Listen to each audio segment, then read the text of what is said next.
Hello everyone, আসসালামু আলাইকুম। যে যেখান থেকে আমার ভিডিওটা দেখছেন সবাইকে জানাই আন্তরিক ধন্যবাদ। তো সবাই কেমন আছেন? আলহামদুলিল্লাহ, আমিও আল্লাহর অশেষ রহমতে ভালো আছি। তো বাংলাদেশে একটা বড় দুর্ঘটনা ঘটে গেছে, সেটার জন্য আসলে হৃদয়ের গভীর থেকে অনেক বেশি শোকাহত আমরা। তো ছোট ছোট বাচ্চাদের জীবনটা শেষ হয়ে গেছে, ফুলের মতো নিষ্পাপ জীবনগুলা। অনেকগুলা বাচ্চা আহত হয়েছে, নিহত হয়েছে। তো আল্লাহর কাছে প্রার্থনা করি, আল্লাহ যাতে ওই বাচ্চাগুলোকে, যারা জীবিত আছে তাদেরকে সুস্থ করে দেন।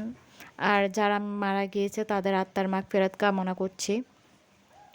তো দেখতে পাচ্ছেন আজকে আপনাদের মাঝে একটা সুন্দর হাতের কাজের ড্রেস নিয়ে আসলাম। তো ড্রেসটা দেখতে পাচ্ছেন হালকা গোলাপি কালারের মধ্যে, একদম একদম বেবি একটা পিঙ্ক কালার এটা। তো এখানে আমি গলায় কাঁথা স্টিকের কাজ দিয়েছি, আর এক সাইডে আমি ফুলের তোড়ার মতো দিয়েছি। আর এই ফুলের তোড়াগুলোর ভিতরে আমি হ্যান্ড পেন্টিংয়ের কাজ করেছি। সাইডে বর্ডারগুলো আমি কাঁথা স্টিক দিয়ে করেছি। তো এই টপসটা আমি এই টপসটার নিচেও আমি করছি, এই যে কাঁথা স্টিকের কাজ করছি। আর যে প্যান্ট পায়জামাটা ছিল ওইটার নিচেও বর্ডার লাইনেও আমি কাঁথা স্টিকের কাজ করেছি মাল্টি কালার সুতা দিয়ে। তো দেখতে পাচ্ছেন টপসটা কতটা সুন্দর হয়েছে। এই ধরনের টপস বাচ্চাকে পরাইলে অনেক বেশি সুন্দর দেখা যায়।